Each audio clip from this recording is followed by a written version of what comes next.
You are watching Notepad. I'm your host, Ibrahim Sani. We continue on our journey of recording from home because of my quarantine process. But that doesn't mean that these kind of interviews will have to end. The show must go on, as they say. And because of me staying at home, we've been, ordering a lot of food, but of course, shopping online as well. But that's common. What's not common is that the rate of us ordering from home has actually increased multi-fold. Because of that, it's quite interesting to have our next guest for this evening, which is Sayantan Das, the boss of Food Panda in Malaysia. Hi, Sai. Hi, Ibrahim. How are you doing? Great. Prior to starting these interviews, I was telling you that I'm ordering at least twice from Food Panda, but that's not uncommon for people like me, and of course other urban dwellers, I would say. So business must be booming for you guys for this year. Let's do a quick recap into how Food Panda has been performing throughout 2020. Sure. So thanks so much for having me on the show. It's a great honor to be able to speak with you and to your audience as well. So 2020 has really been an interesting year for us. Of course, a lot of businesses have been exposed to the challenges that COVID has brought along, regardless of the sectors or the industries these businesses have been operating in. For Food Panda specifically, and for our line of business, what we've seen is, of course, there has been an increase in demand, and there has been an increase in frequency as well. And what you pointed to earlier was ordering 2 times a day. That is really the trend that we have seen across the peak MCO periods, which were March and April. And this has, of course, inculcated sticky behavior across our consumer base. But what's interesting to see as well is not only has frequency increased, but our wallet share has increased as well. And what that means basically is people or families ordering off Foodpanda are actually now spending a little bit more on Foodpanda to get more items into their order. So this typically points towards behavior that is conducive towards feeding, let's say, families or feeding more and more people within the household. At the same time, we also see actually ordering patterns change. And so in the past, we were very used to the fact that our consumers would order typically during lunch, which would be between 12 and 2. And typically during dinner, which would be during between 7 to 9 p.m. But nowadays, what we see is actually the dinner patterns or the dinner orders have shifted ahead of time. And now many more people are ordering between 5 to 7 p.m., which would traditionally be considered tea time. But we see that actually ordering trends are peaking during the 5 to 7 time bracket, signifying that a lot of people are eating earlier, but also indicating that restaurants are shutting down earlier as a function of the different MCOs that we've experienced. So this is a very typical business that has been high performing. We're talking about two-sided marketplace. We're talking about high check and balances when we talk about rating riders and of course the restaurant providers and all the others. And everything, in theory, on paper will look great, except for one thing. This business will be heavily subsidized, at least in the early years. We've seen how the Uber and Grab fight for taxi ride took place. In Malaysia, Grab won, but elsewhere around the world, those kind of wars are still taking place. The same can be said about Grab and Foodpanda, and if it's not Grab, it's somebody else. Let's talk about how your business can remain sustainable despite heavily subsidizing the price. And by the way, I do love all your promo codes, right? I mean, don't stop not using the promo codes. I need your promo codes. That's what I'm trying to say. But essentially, you are trying to make money. This is a business. How do you maintain that kind of competitiveness and sustainability moving forward after you've gotten all your, I guess, users on the platform? Great question. And I will draw upon a parallel here that actually provides the critical path forward for not only Foodpanda, but other players in the space. And if your audience is familiar with DoorDash, which is a well-known household food delivery, household name right now in the food delivery space in the United States, they're actually applying to go public. In fact, I think they already went public, and the valuation skyrocketed, I think, around 20 to 30% within the first day that they went public. The SEC filings from the US also show that they are actually profitable. If we draw upon this comparison in a very competitive market like the US, where you still have the likes of Uber Eats over there, Grubhub, Just Eat, Takeaway, etc., etc., for DoorDash to become profitable in a market like that, in a cutting edge market like that, shows that there are actually profits to be leveraged off in this space. I'm now bringing this discussion closer to home because we're all, of course, interested in what the evolution would look like within Malaysia. I'm happy to say that Foodpanda is actually, gross profit positive. And so in terms of the pillars that we have that build on the profitability landscape for us, they're very, very strong. And the fundamentals that we operate upon are very, very strong as well. As you mentioned, we are a multi-sided marketplace. And so we look at the opportunities whereby we can actually drive revenues. And this is, of course, a combination of collecting delivery fees, collecting commissions from restaurants. But specifically on the subsidies side or the discounting side, as you would be more familiar with, it's not the case that Foodpanda 100% absorbs the cost of these discounts. We work very closely with our restaurant partners to see how we can come up with tailor-made programs and tailor-made initiatives to actually share the cost. And one thing to remember is these days, food delivery platforms are not just food delivery platforms that delivers food from point A to point B, but they're actually marketing platforms for a lot of the bigger chains out there, but not only the bigger chains, but a lot of the mom and pop shops as well. And so whereas Facebook and Google might actually be a deterrent for them with respect to them actually funding or subsidizing marketing spend, Foodpanda is not. So this is where a lot of the marketing dollars are flowing into, and it's providing them with good ROI. So we have a sustainable balance in terms of funding our subsidies and also balancing this with the partners we work with. That's one thing that I want to focus on as well. The focus on the mom and pop shop, the smaller retail outlets, the smaller restaurateurs. That has been some of the focus that I've seen on Foodpanda. I do browse it, at least half an hour. I literally just checked my phone in terms of what do you call that, a time spent on a particular app, and Foodpanda accounts for like half an hour. I don't know whether that's healthy, bro, but that's what it is, right? But people do spend a lot of time browsing through apps like Foodpanda, which is one of the key things that you have to think about, that constant, very aggressive partnership engagement, failure of which you will lose your clients, you will lose the opportunity to seize on some interesting deals. Are you I guess aware of the kind of intensity needed to keep up with the aggressive partnership engagement moving forward? Because I don't know whether this is I guess a healthy thing to keep on going, right? And again, right now, it is a good thing for you guys to do, but is this sustainable? Again, great question. So from our perspective, we actually see a lot of greenfield opportunities available in terms of actually acquiring and onboarding the mom and pop shops, or more officially known as SMEs or MSMEs. What you see of Foodpanda is very urban centric. And actually there's two landscapes or two spheres that we can look at over here. One is basically urban centric Foodpanda, which is tier 1 cities, and the aspects and the factors correlated to tier 1 city deliveries. So those cities may potentially be KL, Penang, JB. And of course, the landscape over here is very different to what you would potentially experience in tier 2, tier 3 cities. And let's say those cities may be the smaller towns, such as Chitra or Simpang Menggam. And in these smaller towns is really where we see a lot of opportunity to digitize a lot of the SMEs and MSMEs. And so how we are investing into this space is to ensure that we break down that digital barrier that exists between a company like Foodpanda and these SMEs and MSMEs. But at the same time, we also are looking at parking aside some significant amount of investment to ensure that when we onboard these SMEs and MSMEs, they don't start swimming straight in the deep end. We want to give them as smooth a landing as possible. And so this is where we're really focusing our opportunities and we're focusing our intensity. And so looking at that space right there, we feel that, again, there doesn't need to be this kind of a constant battle. We have 70,000 merchants on a platform right now. We have the potential to grow this to around 200, 300,000 within the next 12 to 18 months. And so that is always going to be a constant focus for us.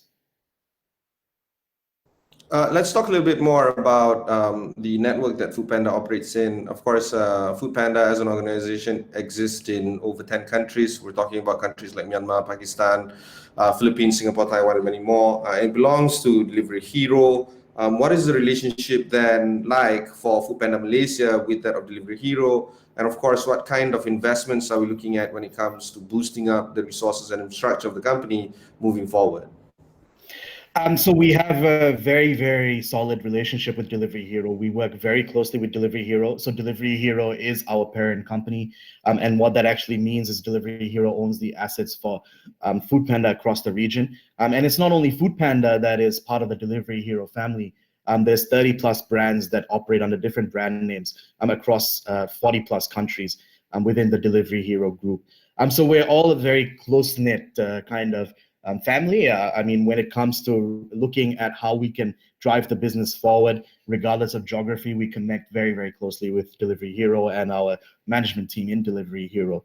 When it comes to looking at where we can sort of optimize our investments, we look at definitely how we can really penetrate the market further in terms of creating top of mind awareness. Someone like you, Ibrahim, you would be very, very familiar with how Foodpanda works. But someone, let's say, living in some remote area in Sarawak or Sabah, they might not be too familiar with the concept of Foodpanda. And so it is really kind of, the battle that we're fighting every day to ensure that we can reach as many people as possible, educate them about the benefits of Foodpanda, and at the same time, get them to stick to the platform. And on the other side, we're also looking at how we can, as I said earlier, digitize the businesses that exist on the ground all across Malaysia. And that's where we'll be looking at investing more and more.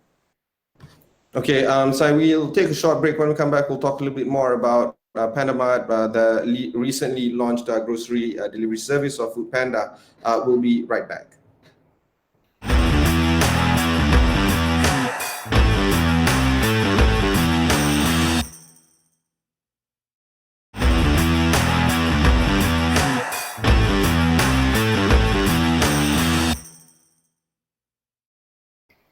Welcome back. This is Notepad. I'm your host, Ibrahim Sani. Joining me is Sayantan, the boss of Foodpanda Malaysia. Very recently, Foodpanda launched the latest offering that they have, the grocery delivery service, Panda Mart. And of course, this operates in a dark store system. I have Sai with me right now. Sai, let's talk a little bit more about this launch. First of all, let's talk about the necessity of having such a product. And of course, the second idea is why this fashion? Why dark store? And what's the purpose of doing this?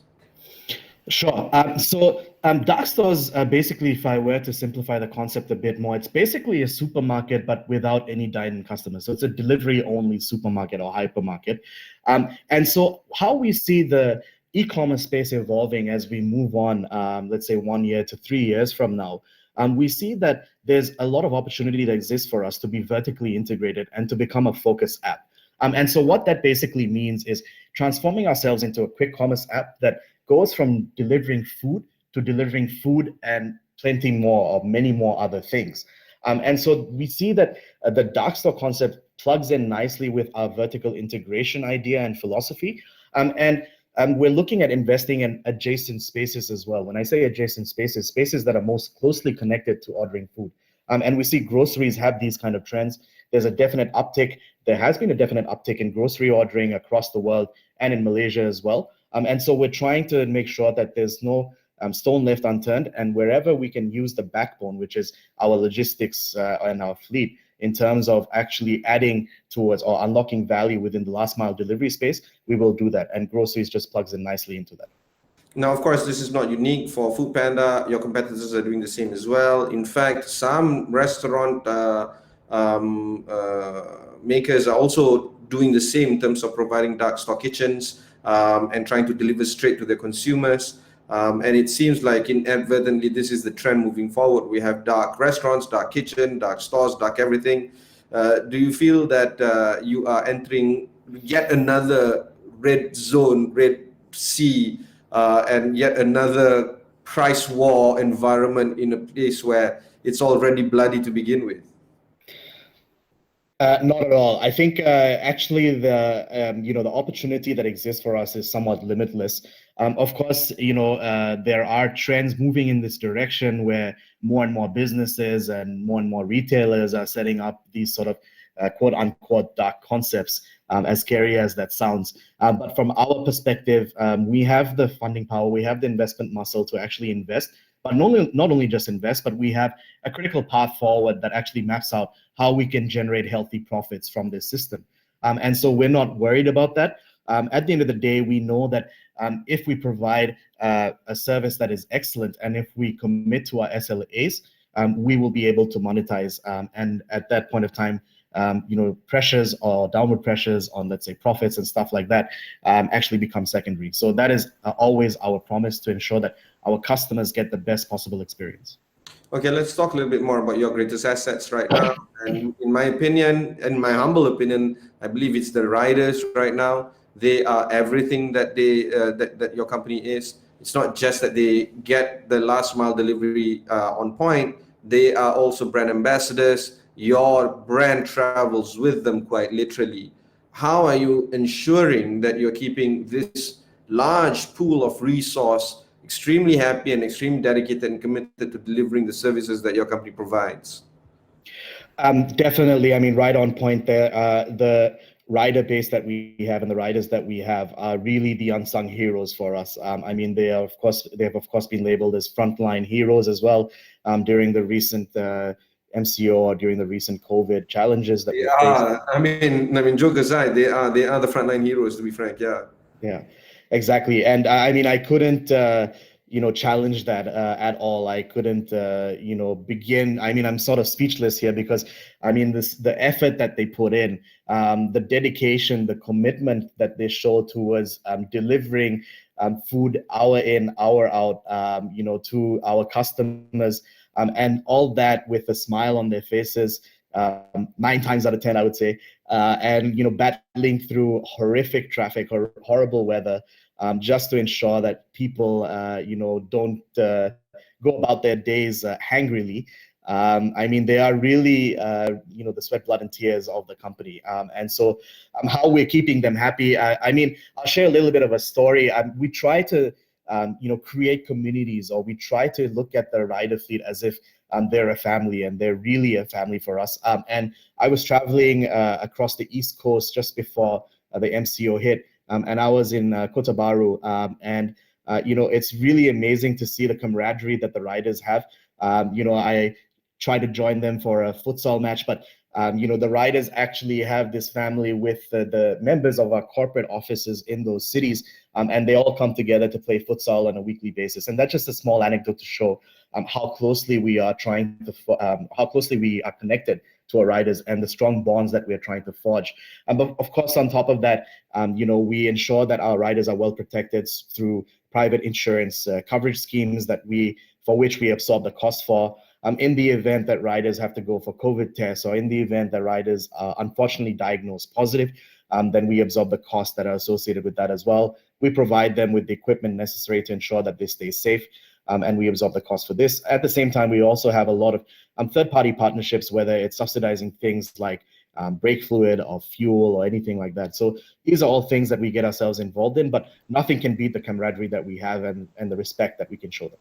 So this is very important for us to talk about in terms of gig economy labor law reforms.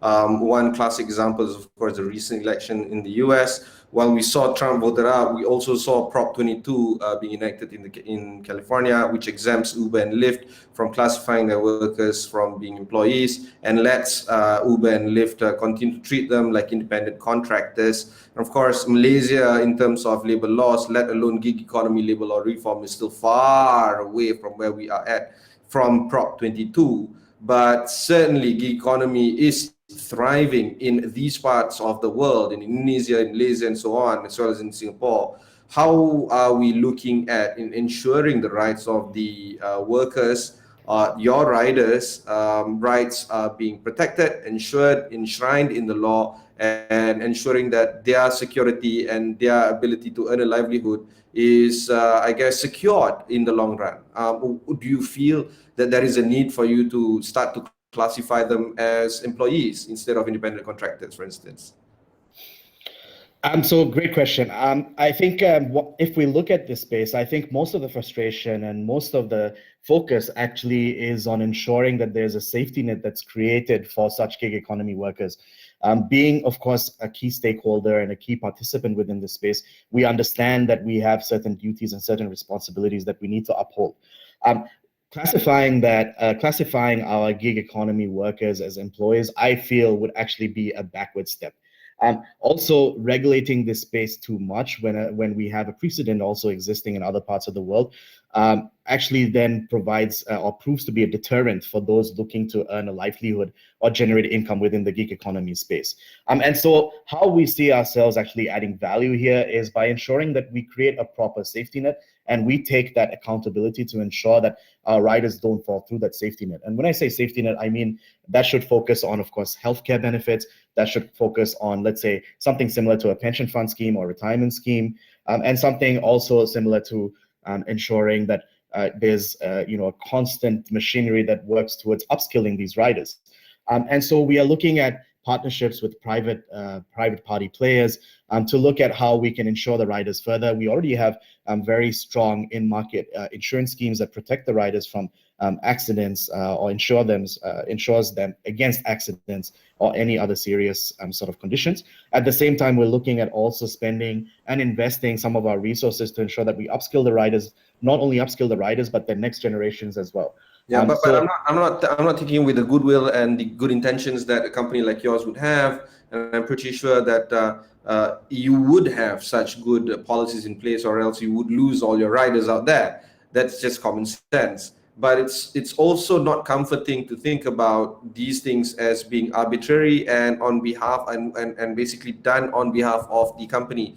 Would you feel that a law and more regulation, I know you said that less regulation is better for the kind of work that you guys do, gig economy, but don't you feel that having a law in place is better for everyone, because then everyone is playing with the same, I guess, playing field? What's your opinion on this? So Ibrahim, I mean, if I can ask you a question, what's your definition of a gig economy worker? Because if we really want to focus on creating legislation and regulating this space, then let's just focus on what a gig economy worker is. And of course, as I said earlier, a key stakeholder and key participant within this space is, of course, Foodpanda and many others, such as ourselves. But if you really want to extend the width and breadth of the law, any potential law, then focusing, I think, singularly on Foodpanda or gig economy workers that constitute, as freelancers within our fleet, that might be a bit unfair, because if you look at gig economy workers, then, and if you really want to create or provide a blanket law surrounding the gig economy in itself, then how deep would this law actually go? Would it go in towards regulating tutors? Would it go towards regulating other gig economy workers that work across the thousands of F&B establishments that we have in the country? So I think it's very important to define what a gig economy worker is. And if you then want to segment that out and focus on gig economy workers that we have within our ecosystem, then we are happy to have these conversations and to understand how this could be regulated. But our point of view is it should not be regulated. As you would know, during the MCO times, unfortunately, there were many employees that were left jobless. You have read the stories about pilots becoming food delivery riders, so on and so forth. And if there were actually barriers to entry created, then I believe that this secondary source of income would not be easily accessible. Fantastic.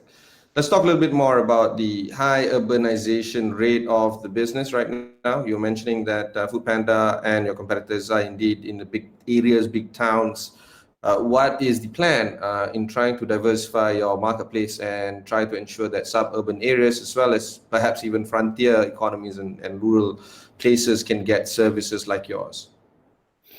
Yeah, so our philosophy is to be able to touch each and every household in Malaysia with Foodpanda. And so looking towards the future, we still see a lot of opportunity, not only to start and launch our services, but also to increase frequency within a lot of the frontier markets. And it boils down towards ensuring that we have the best available service within tier 3 to tier 5 cities. And these would basically mean the smaller townships and even the kampongs. And so what we are looking at is basically how where the white space is available, how we can go to market as quickly as possible, as effectively as possible, and at the same time digitize the local economy that exists in those markets by bringing on restaurants and merchants to the platform. And next year is going to be all about us penetrating the market further and going into these townships and rural towns. Fantastic, Sai. Final word for 2021 and your business. How do you think you'll fare for next year? I think 2021 will be a very, very interesting year. It all depends on, whether the COVID vaccine is commercially available or not.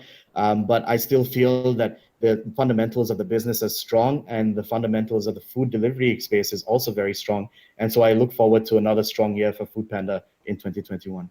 Fantastic. That was Sayantan, the Managing Director of Foodpanda Malaysia. If you missed any part of this interview, just head on to astroon.com, look for Notepad over there. There's a lot of interviews like this out there. And of course, stay safe, everyone. And if you have to observe the 14-day quarantine like me, do so. Don't take it lightly. Ensure that you are not a contributor to the continuing pandemic situation in the world. Thank you very much for watching. Until next time.